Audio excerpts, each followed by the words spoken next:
En el vídeo de hoy te quiero hablar sobre vértigo, y es que muchos pacientes vienen a la consulta diciendo que sufren vértigo, tienen vértigo o han sido diagnosticados de vértigo, y esto es bastante incorrecto. Te voy a explicar por qué el vértigo no es un diagnóstico, sino que es un síntoma y qué es lo que significa esto y cómo lo podemos aplicar en el día a día para saber mejor lo que nos pasa y para contarle al médico qué es exactamente lo que nos ocurre, y así nos pueda diagnosticar, tratar y ayudar con nuestro problema.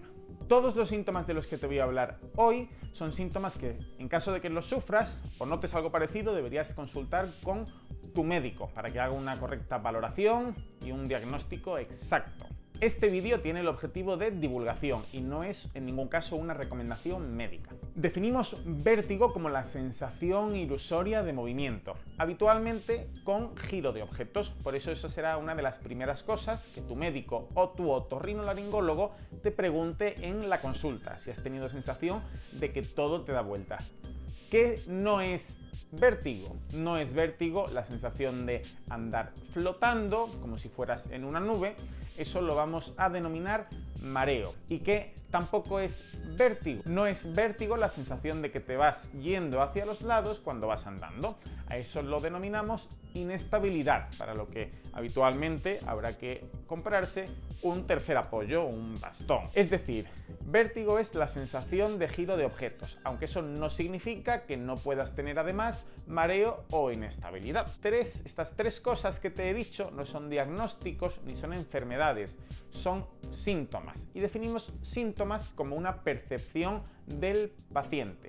Hay muchas enfermedades distintas que pueden producir estos síntomas y será el objetivo del médico conocer y diagnosticar esa enfermedad a partir de lo que tú le cuentes. Por eso es muy importante que se lo expliques correcta y adecuadamente. Hay otras cosas que no son vértigo y que se pueden confundir o que el paciente también nos cuenta habitualmente. El tener sensación de presión en la cabeza o los oídos atronados no es vértigo. Igual que tampoco es vértigo la pérdida de conocimiento o tener un vaído, que es lo que los pacientes nos cuentan cuando se caen y no saben muy bien por qué. Todas estas cosas no son vértigos y como tal deberás explicarle al médico qué es lo que te ocurre, con tus propias palabras y muchas veces sin utilizar palabras que tampoco entendemos del todo, que nos pueden dar lugar a confusión. Pero centrémonos ahora en el vértigo, que como te decía es la sensación ilusoria de movimiento, habitualmente con giro de objetos. Muchos médicos se van a referir al vértigo como que es lo de fuera lo que se mueve y no tú lo que te mueves. Esta definición está un poco obsoleta y a día de hoy la utilizamos menos. En cualquier caso, cualquiera de estos síntomas de los que hablábamos, mareo, vértigo o inestabilidad, se van a encuadrar dentro de lo que se llama el síndrome vestibular, al que te dejo un enlace aquí en un vídeo en el que te lo explico más detalladamente. El síntoma vértigo, en contrario de lo que mucha gente piensa, puede producirse por multitud de causas y no solo por cosas que ocurran en el oído. Por ejemplo, podremos tener un vértigo, es decir, que todo nos gire y nos dé vueltas, consecuencia de un problema a nivel del sistema nervioso central. ¿En qué casos?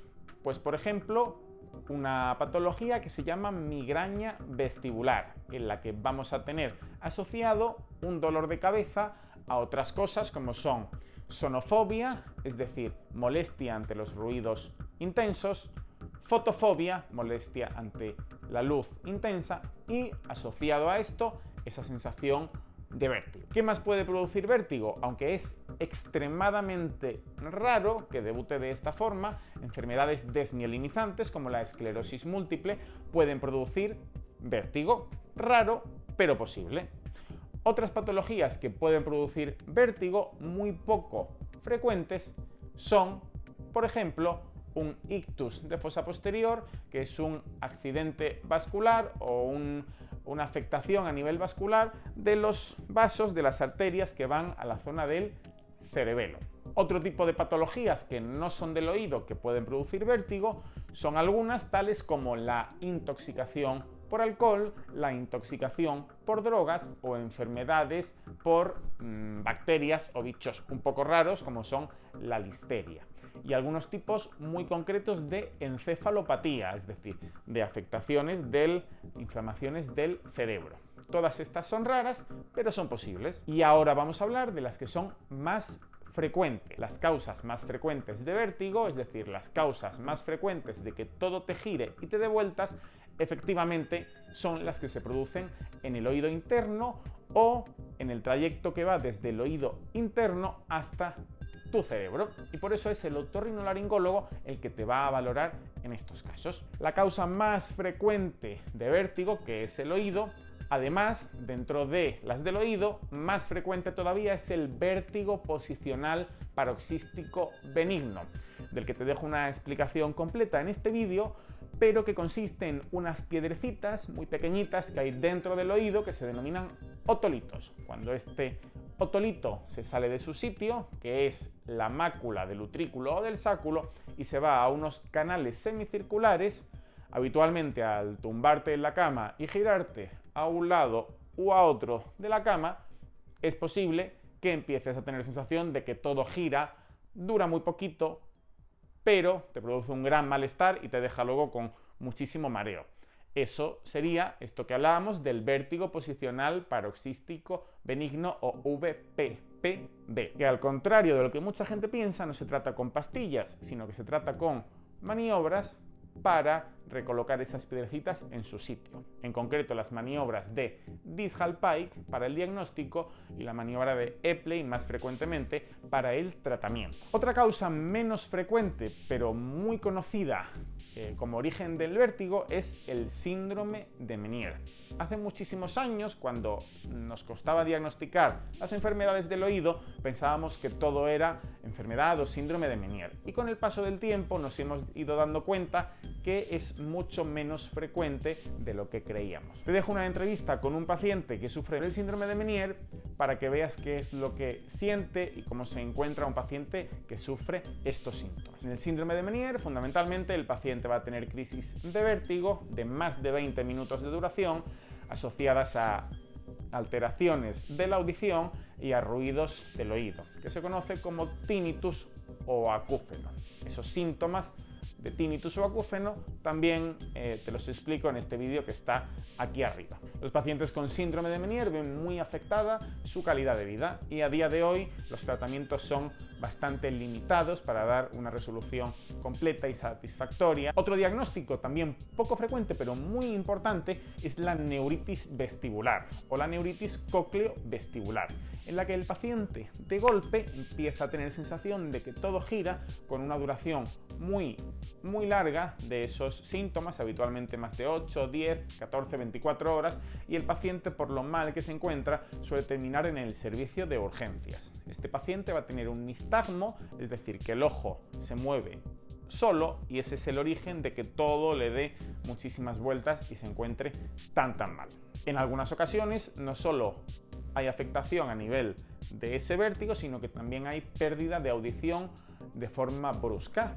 Eso sería una neuritis cócleo-vestibular. Cócleo porque afecta a la audición y vestibular porque afecta al equilibrio. El tratamiento suele ser habitualmente con medicación durante el ingreso o con medicación en casa. Todos estos cuadros de vértigo de los que te he hablado pueden dejar algunas secuelas con el paso del tiempo, porque la parte del equilibrio que depende de tu oído deja de funcionar al 100%. Esto pasa especialmente en la neuritis vestibular y en el síndrome de Meniere.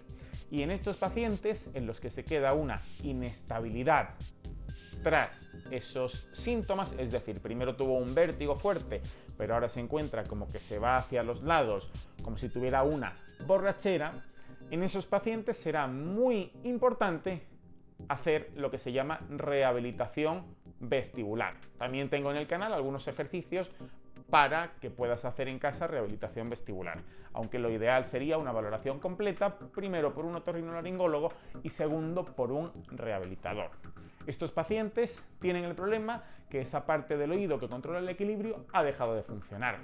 Si solo ocurre en uno de los oídos, podremos salir de esta, porque a través del otro y con la ayuda de nuestro cerebro, que es muy potente, podremos compensar esa falta de equilibrio. En los casos en los que hay afectación a nivel de los dos oídos, estos tratamientos van a estar bastante más limitados. Aún así, tendremos que insistir mucho en ellos para mejorar la calidad de vida de estos pacientes. Espero que te haya quedado claro qué es el vértigo, y si no es así te lo repito, es la sensación ilusoria de movimiento, de que todo gira, que no es lo mismo que el mareo, que es la sensación de que uno va flotando cuando anda, y que no es lo mismo que la inestabilidad, que es que uno se va, cuando va andando, hacia los lados, a veces con caída, como si estuviera borracho.